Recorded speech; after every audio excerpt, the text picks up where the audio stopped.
Hello, this is Dymocks Chapter 1, and I'm Emily Rodda. I'm here to talk to you about writing, about books, and about my new book, Scary Mary and the Stripe Spell, which is the first in the Monty's Island series. Now, I usually write for people older than Monty's Island is intended for. So if you're one of those people, there'll be plenty of time for questions after I've had my little talk. And in any case, every book you write is basically done in the same way. So Monty's Island is actually quite a good example of how I put my books together. All right, now it seems strange sitting here in my writing room in the Blue Mountains talking to you, and I can't see you, so I don't know who you are or what your names are. I hope that I'll find that out when I get a few questions from you later. You'll notice at the back of me there's a ship and a treasure chest. Oh, it's on that side, I think. And that's because when I'm writing about a certain subject, I like to surround myself with things that remind me of that subject. So while I was writing the Monty's Island books, I had all sorts of things like photographs of islands, old calendars with islands in them, shells people have given me, things like that. It's just a way of keeping myself in the world, because as I'm going to explain to you, to write something, you have to believe it. To invent a world, you have to live in it or pretend you're living in it. I do that all the time. And I suggest that if anyone out there wants to be a writer, they try to do that too. Now, I've been writing for a very long time.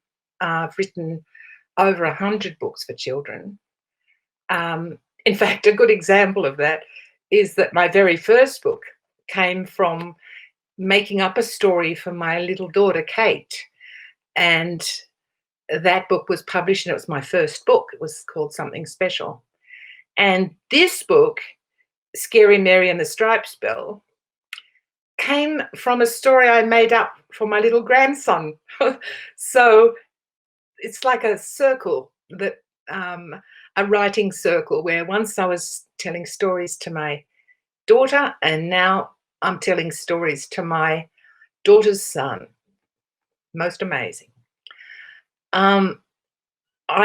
In all this time, the question I'm most often asked when I talk to kids or when I get letters are, where do your ideas come from? Where do your ideas come from?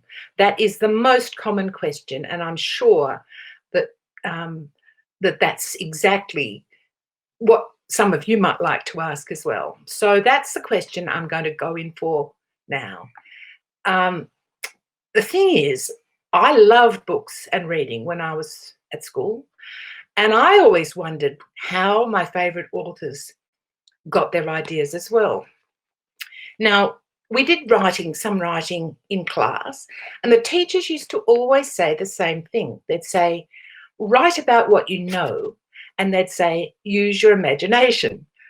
And to me, those things were so totally separate from one another.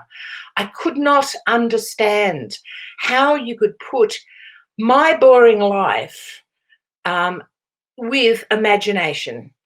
I thought all I know about is going to school and, fighting with my little brother and, going into the bush with friends, things like that, things that everybody knows. And I thought I could never write the sorts of books that I loved, which were adventures and fantasies, if I depended on what I knew. But what happened later on was that I found that actually my teachers were perfectly right, because the way stories come is when you look around you, see things that you wonder about, use your imagination on those things, and then say, what if it was true? Persuade yourself it's true, and the story will come. Now, I'm going to tell you a little story, which actually isn't one of my stories at all, but it always seems to me the most perfect way to explain how a story gets made from a very ordinary small thing. A long time ago, I was walking my youngest sons, who are twins, back from kindergarten. They were about 3. And they told me some news. Alex said, Tom's granny fell in the freezer at the supermarket. I said, oh, that's terrible, because I knew Tom's granny, a little frail old lady who used to pick him up from preschool. And we had a supermarket with one of those great bins for freezers, not the stand-up ones that like they have now, but these big chests. Anyway, I could just imagine her falling in the freezer. Anyway, then Clem, the other twin, said, yeah, and she got stuck in the ice. Oh, right. And then Alex says, the supermarket man came and got her out with an axe. And Clem said, and he chopped her all to bits. And then, very satisfied with their story, they went in and had their afternoon tea. And I thought, that is the most perfect way to explain how a story happens. It happened like this. They probably heard Tom's granny say, it was so funny, I nearly fell in the freezer at the supermarket today. And then they thought, what if she had? And they got a really funny picture of little old granny, head down in the freezer, legs kicking in the air. And they thought, that's good. Now, then they started to use their logic. They thought to themselves, okay, see, they're only 3, but they can think things out. And they also know things. Now, they know that things get stuck in ice in freezers. They've seen it. They've seen the frozen peas stuck in the ice. So they think, so what would happen then is that Granny would get stuck in the freezer. Right. But they're only 3, but they know that a supermarket manager would not like an old lady stuck in his freezer or her freezer. So they say, okay, so the next thing that would happen is the manager would come and he would get Granny out. Now, here is where personality comes in. Now, these are savage little 3-year-old boys. Now, if I was getting Granny out of a freezer, I'd probably do it in what I would regard as a clever, gentle way, like, for example, with a hairdryer that would slowly melt the ice and get her out. However, Alex and Clem thought that would be very tame. They didn't think that would be a good idea. So they think, okay, he can chop her out with an axe. Now, they don't know much because they're only 3, but they do know that playing with sharp objects can cause bad injuries. So they have a perfect ending to their tale because they can have Granny chopped to bits, which is a lovely, violent ending to their story. Now, she's not their Granny, so they're seeing her from a bit of a distance, but they wanted their story to end with a climax. And that's what happened. Now, the thing is that every story, everyone, goodness, I just got a message from Texas. How lovely. Hi from Dallas, Texas. Lovely to talk to you.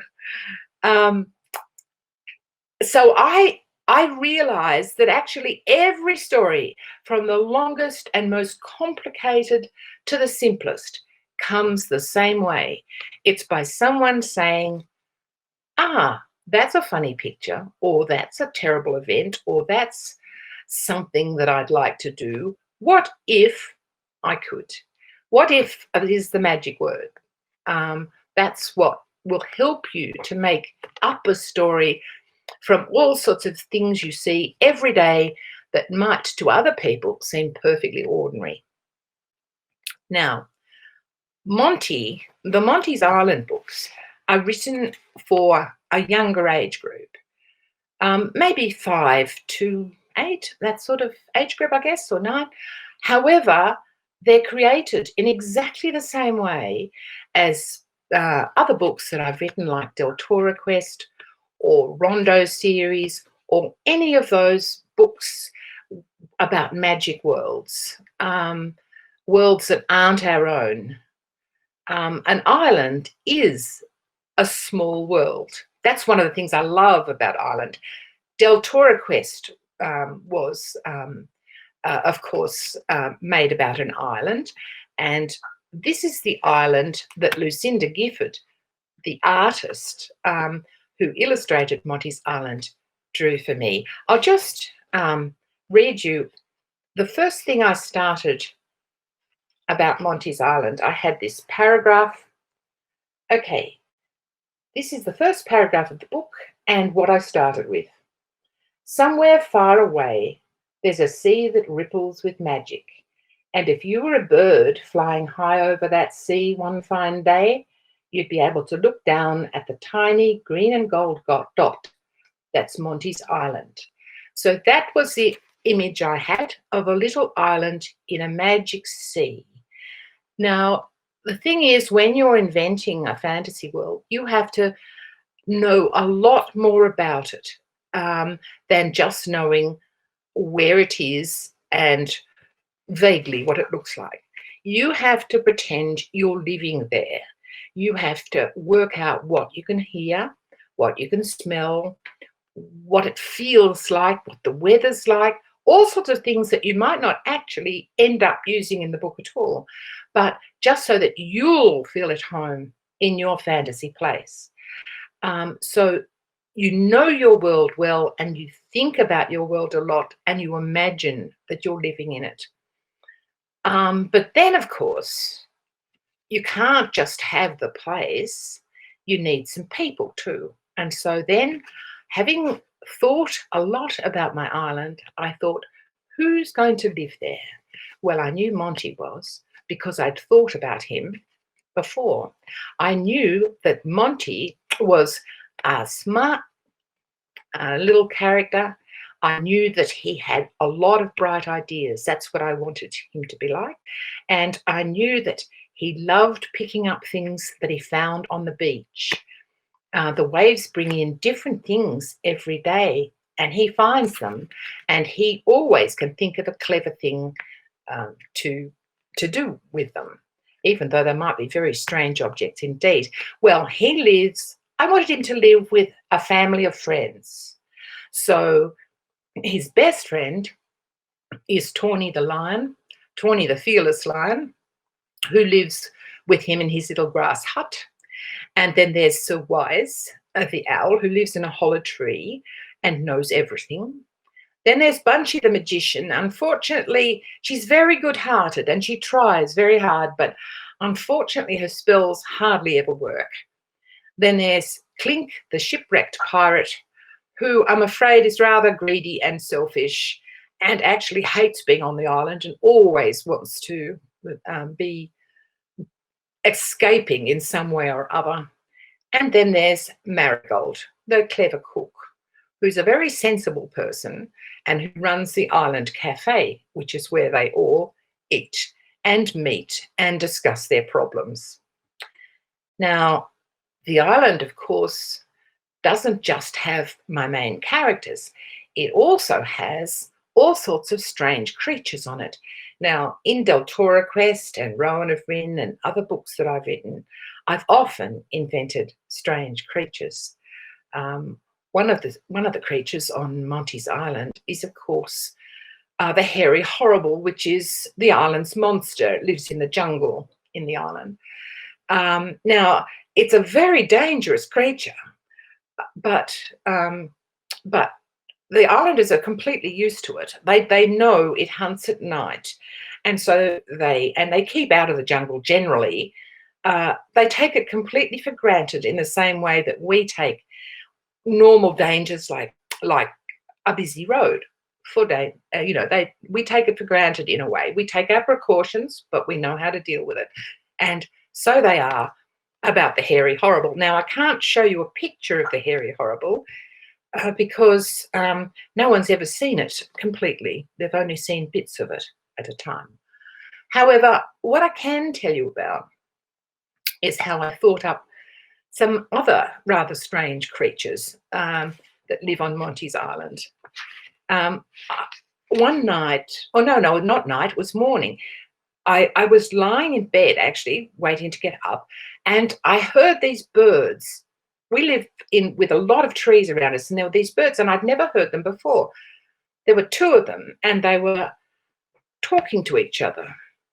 One was squawking, the other one was talking in a much softer way.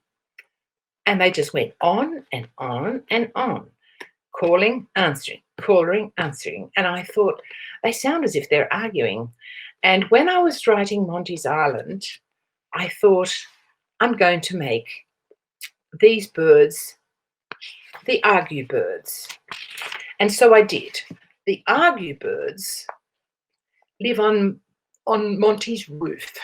I'm just going to read a little bit of the story just to explain to you how the argue birds changed from the ones that I was hearing, because I could only hear bird calls. But the more I thought about it and imagined it, the more I thought they're arguing. And then I said, what if they are? Okay, so the sun pops up bright as ever. As usual, Monty and Tawny are woken straight away when the two argue birds that live on the roof of the grass hut start their morning quarrel. Wake up, wake up, wake up, the bossy one squawks. Not yet, not yet, not yet, the quiet one trills back sleepily. Wake up, wake up, wake up, wake up. Not yet, not yet, not yet, not yet. The quarrel can go on like that for ages. It's impossible to sleep through it. Monty's politely tried to persuade the argue birds to live somewhere else. Tawny's tried too, not so politely. But the argue birds like Monty's roof and won't move. So they're not at all harmful creatures, but the island's full of creatures like that. Okay, so now I've got some creatures, I've got my characters, I've got my island. What about the story? The great thing about islands is they are terrific for story making. For one thing, things wash up on the beach and Monty finds them, and he can always find things to do with them. Now, he gets his sled and he goes along the beach, and he's made his sled, of course, and Tawny goes with him for protection, and he picks up driftwood for the cafe stove, and he also picks up anything he finds. Now, one of the things he finds in this story, the Scary Mary story, is a mysterious black box. I think Tim's got a picture of that to show you. Yes. So he finds a mysterious black box. That's one thing he finds. Another thing he finds is a note in a bottle. A note in a bottle is quite an interesting thing to find.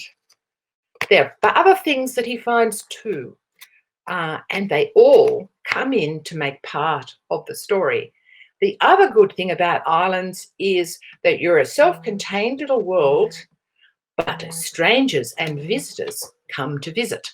And they, of course, make stories in themselves. Now, in this book, the visitors aren't very welcome, because it's Scary Mary, the terrible pirate captain, and her ghastly crew. There's Scary Mary, and her crew are just about as bad. And they've come because they want a new base, and they think the island would be an excellent one. But of course, they don't want Monty and the others there. So this is a really, really terrible problem. In the story, Bunchy tries to help by using magic, but I'm sorry to say, she makes everything much, much worse. So in the end, can Monty get one of his clever ideas and save the day? Well, probably, because unlike my little twins, I really like happy endings. So in the end, I think if we can see the last picture, Tim, I think you'll find that everything works out for the best. And Monty and Tawny can go back to their little grass hut. They are very beautiful illustrations. Lucinda Gifford, I was so lucky to have her as an illustrator. She took to the island straight away, and as with all great illustrators, she often seemed to absolutely read my mind. I can't, of course, draw for nuts, but I was so lucky to have a partner in this enterprise so that you could see on the page what the island looked like in my mind. Now, I think I've talked long enough. Would anyone like to ask me any questions?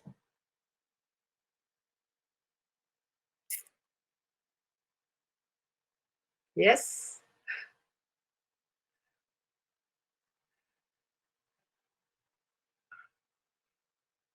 Any questions? Why did I decide to become an author? Well, it's like this. As I told you, I think I told you I loved reading when I was a child. I read all the time. Books were my great love, and in fact, they still are. I thought because of that there was nothing I would rather do than be a writer. For a long time, in fact, I thought authors must be so special that I could never do it. I could never be a writer myself. But as I explained to you, gradually I did work out how to do it. And I've really not looked back. Once I started, I couldn't stop writing again. I did have other jobs. I worked in publishing as book editor for a long time. And I love that work, but I like writing better. So that's what I do most. Anything else here? When did you start writing? And how long? Oh, sorry, I can't read this very well. I have to put my glasses on. Okay. How long did it take to write this book?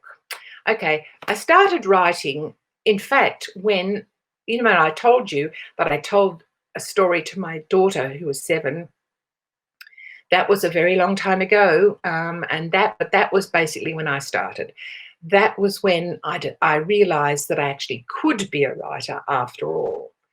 And that book did get published, and it did win the Children's Book of the Year award. So therefore, I was encouraged to keep going. And I suppose after I'd been writing for a time, in the end, I gave up my full-time job and became a full-time writer.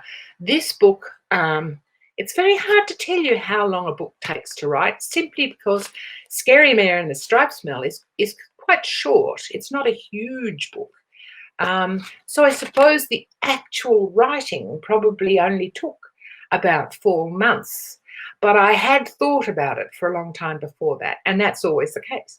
With Del Toro Quest, for example, I must have thought about it in the way that I told you about the world, about the gems, about the tribes, thought about it for a couple of years before I actually started writing. So, some books can take a year, some books, can take longer than a year, some can take a few months, and certainly very short ones you could do in a week, as long as you've thought about it well beforehand. There are lots of comments coming in, and are there going to be more books in this series? Yes, there are. There's one coming out. We always meant it to be. I had so many stories. I told you they're easy to find in a place like Monty's Island. So I was always going to do some more, and the publishers luckily wanted to do some more, and Lucinda wanted to do some more. So there's another one coming out in August. It's called Beady Bold and the Yum Yams. That's got some quite scary monsters in it. And then there's another one coming out at the beginning of the following year. So they'll be a bit sort of spaced. So yes, and of course there could be lots more as well. I love living on Monty's Island. I could go back there anytime.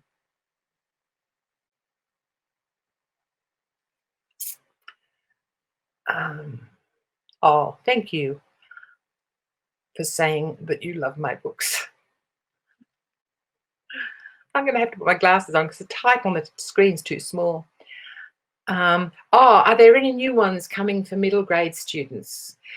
Well, yes. Maybe, I don't know if you've seen The Glim, which was published last year and is shortlisted for the Children's Book of the Year Awards this year. That's illustrated by Mark McBride, who did the Del Toro Quest covers, and he's done the most amazing colour illustrations. It's about a land fantasy world. Then there'll be another one for middle grade students next year, which I can't really talk about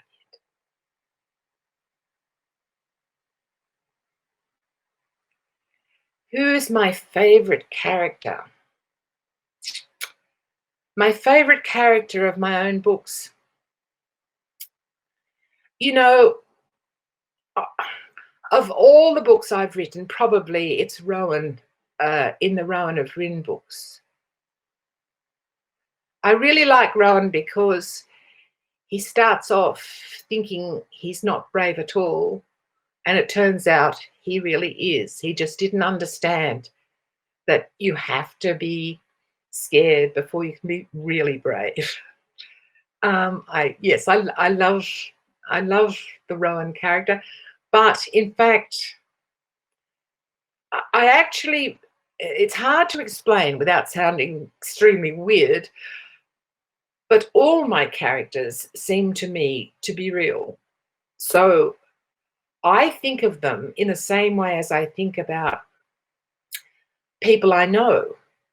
I think about them as friends, and I'm fond of them all, even the ones who aren't so nice. It's hard to explain how you can be surrounded with the characters that you yourself have created, but that's how I feel.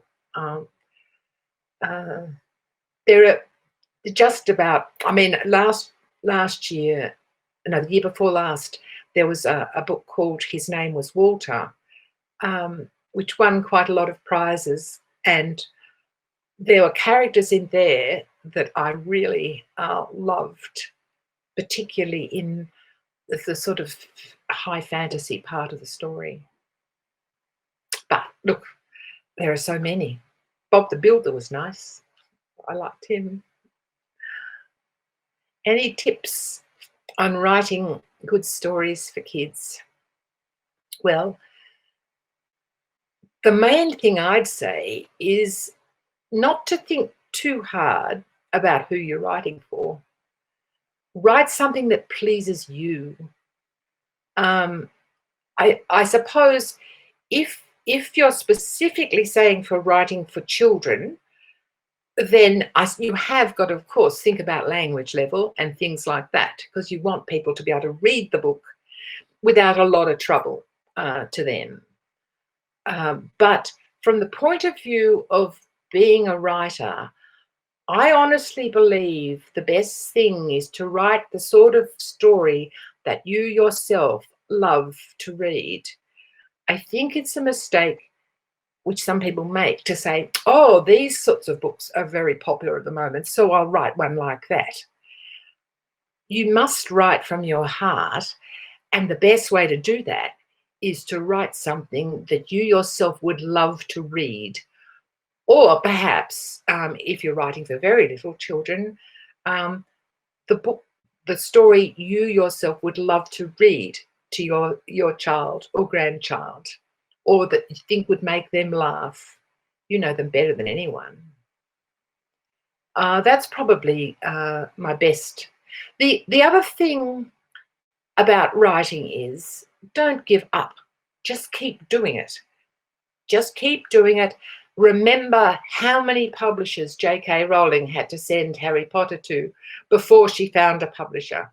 It is not always easy, and you don't always strike lucky the first time, but don't give up. And most of all, whether you're a young person or an older person, write what you love, yes, and write as if only you are ever going to read it. Don't worry too much about your audience. Write it for yourself because you love it.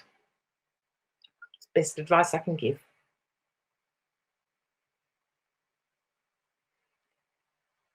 Monty's Island is in the shops. Thank you for that question.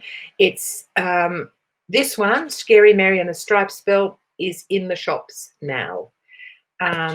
It's actually a terrible thing for a book to be published in the middle of a pandemic, but that's what happened. It was scheduled for then, so that's when it came out. But I think because the second one is coming out in August, it'll be around in the shop still for a while yet. You always want to make a big fuss when a new book comes out so people will know, that it's there. But it was pretty hard to make a big fuss when Monty first came out because of the virus. But, in other ways, in some small ways, the virus has actually been quite useful for us. For one thing, it's helped us learn to be alone sometimes when sometimes we find it hard to be. Some people do. And the other thing is it's forced us all to do this kind of thing. For me to be able to sit here in the Blue Mountains and talk to you in your places, well, that's terrific. And it means that we can have so much more connection, authors can, with their readers, and vice versa, which I think is a good thing. And I'm sure that's happening in a lot of fields. So it's not all bad.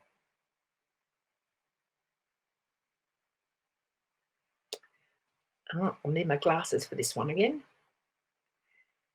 Do I do any of the illustration for your books? How do you ensure the illustrator is drawing the picture that is right for the book you imagined? That's from Lily. Unfortunately, I don't do illustrations at all. I'm I shouldn't say bad drawer because I can't draw at all. But I have been known to do little sketches to show an illustrator, but that is more to do with maybe if it's a map or something like that, just to show where exactly I want things. Otherwise, I think good illustrators, and certainly Lucinda did this, they take the story, they read the story, and I'm hoping that it's partly because the writing shows what the characters should be like, because of course authors paint pictures in words. So if the painting that the author has done with words is good enough, the illustrator, and they're often extremely perceptive, and certainly Lucinda is, can do their thing. And I must say that the Monty's Island characters and the action looked so like what I had imagined in my mind that I was incredibly grateful. The way it works is that the way it's worked in our case is that Lucinda got the manuscript, and then she did the drawings and sort of laid them out, sort of how they'd be in the book, so they'd go with the text well enough. And then and then I say, oh, that looks terrific. Oh, but in this picture, Marigold's supposed to be carrying a basket or something like that, some small thing like that. So she's only done rough pictures, Lucinda. So then it's all done by email because I live in the Blue Mountains and Lucinda lives in Melbourne. We have never met or even talked on the phone. We've only communicated through the story and the illustrations, and the publisher has coordinated between those. So then, having done roughs and having had my comments on those roughs, Lucinda then does finals, and I look at those. So I contribute to the pictures by saying if I think something isn't quite clear or maybe should have something different in the background. But that's all. As far as the characters and things are concerned, I was so entirely happy with everything Lucinda did that that there was no need for me to, to say any more.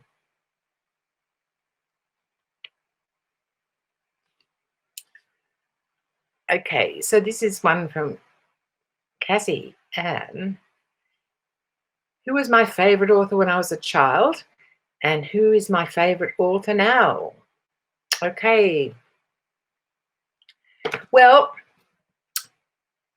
my feelings changed, of course, as I got older. When I was in about year 3 and year 4, it was Enid Blyton, who was everybody's favourite author. In those days, we didn't actually have as much choice as you've got now, and there weren't masses of Australian writers in those days either. Enid Blyton was English, and but she wrote terrific adventures, and she wrote a lot. So she wrote the famous 5 books, the Secret 7 books. She wrote a whole lot of adventures set in schools and things like that. We loved those books, and we read them and discussed them a lot. So I loved those books, and there were various other series books, Australian series, the Mary Grant Bruce Billabong books and things like that, most of adventures. I also read, I had a huge book. It had actually been my mother's, a huge book of fairy tales, legends and poems. It was like one of those very thick books, and I still got it. I used to read that a lot and love it. Later, I went on to Anne of Green Gables sort of series by Ellen Montgomery. But by the time I was about 11, I was actually reading adult books because that's how it was for me. My parents had a small but a library with a lot of different kinds of books in it. I'd read them all. I read all the Henry Lawson short stories. I read things that were probably much too old for me, but which I liked. And I belonged to 5 libraries. So I just, books have always been my life, really. And I always think that books are like, when you open a book, it's like opening a door into another world. And I still feel that way. And even though I do occasionally read things online, I like physical books because my books have become my friends, and I like the feel of them, and I like being able to carry them around in my back pocket or whatever. I think probably a lot of people feel like that. The Teen Power books. Somebody's asking if the Teen Power books will ever be reprinted. Well, I really wish they would. Some of them are available, but most aren't. And I think one of the problems with them is, or perhaps the publisher feels, I must do something about that. I must ask them, because I do get actually a lot of questions about the Teen Power books. And of course, I loved writing them because they're little mysteries. Of course, I wrote them at a time when most people didn't have mobile phones. Most people didn't have computers of their own even. Everything is so different now. Perhaps the publisher feels that they're too old-fashioned. But then I've just been talking about the famous 5, and that was long before modern times. So maybe I could have a word to the publisher and see. But I know that some of them are certainly available in the US still, and some are available here. But not all. There were 30 Teen Powers in all, because they were very popular. And people love mysteries and sort of adventure mysteries, and they like the characters. I did too. Yeah. So thanks for that reminder. I'll have a look. Last question. Okay, so we're nearly finished. It's been time's gone very fast. It's been so nice talking to you. So what's our last question? What advice do I have to help children develop a love of writing? A love of writing as opposed to a love of reading. Look, when I've been talking to people about writing, one of the things that I've found quite useful, because often people, especially when they're younger, they're like I was, they are actually worried about the fact they can't write a story, or they don't think they can write a story. They see books that they love and they feel, I could never do that. So one of the really good ways of developing a bit of a writing start is to invent a character. Imagine you're in class and your class invents a street, or in your family, the same thing could happen. Okay, so in your character is your own character. It can be an animal, if you prefer, or it can be a person. And what you do is describe your character, think about what your character's hobbies are. Remember, this is your creation. You can do whatever you like. You can have this person be a weightlifter, a ballet dancer. You can have them be anything you like, look any way you like, as long as it's logical and makes sense. And create that person till that person is really real in your mind. Then give your person a house. What kind of house would that person live in? What kind of pets would that person have? What kind of food would they eat? Who are their neighbors? Okay, so now you're developing a neighborhood. Now, you might say, I'm not actually writing any real story. Well, no, you're not. What you're doing is developing a character, a place, a neighborhood, which can be as weird as you like. And after a while, you might find a story comes out of that. You might easily find that. But if you don't, it doesn't matter. You have started writing, and you will, I think, if you're anything like me, you will quickly find that the invention itself is a stimulation and makes you want to go on, makes it fun for you. Anyway, I wish you well with that. I wish anybody who wants to be a writer well, because there is nothing like it. And I suppose I should now go. One more final question. Okay, one more final question. Okay. Can we write you a letter? Oh, yes. You can. The best way to write me a letter, really, if you don't mind using snail mail, because I don't have the ability to receive letters on my. Why don't you write to your Dymocks store or to one of my publishers? Just get one of the books, any book of mine from your library. Look inside. There's the title page, and behind the title page, there's the one called the imprint. Now that will have the publisher's address on it, and you can always write to me, care of the publisher of any one of my books. So that's my best suggestion. I've done it that way because otherwise I get so much mail I can't answer it. But I know it would be easier to email, but if you don't mind writing me snail mail, that would be lovely. Okay, well, look, thank you for listening to me, and thank you for giving me your time. Happy reading.